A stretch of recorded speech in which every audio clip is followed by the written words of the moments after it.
This is the Yellow Fever Cemetery, which is mentioned in the first Firefly Witch story, The Chill in the Air Wakes the Ghosts Off the Ground. It was originally way out of town so that people couldn't get infected from the people who died from yellow fever, but as you can see now, it's pretty much right smack dab in the middle of town. And this is where Ryan and Tana share their first kiss and where he experiences the way she works magic for the first time.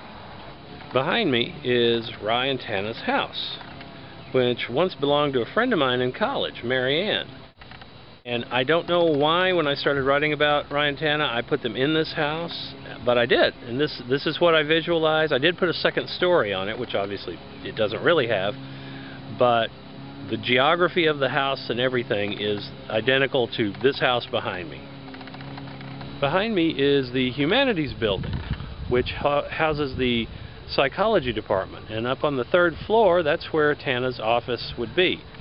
And as you can see, it's a kind of an old building, kind of has that 70s vibe to it, but it's where her office would be if she were real. Behind me you can see the Weekly County Press office where I worked about 30 years ago, and this is the model for the Weeklyville Press where Rye works. I can't get in because it's after they close, so I can't show you what the inside looks like, but just peeking through the doors here, it looks about like it did then.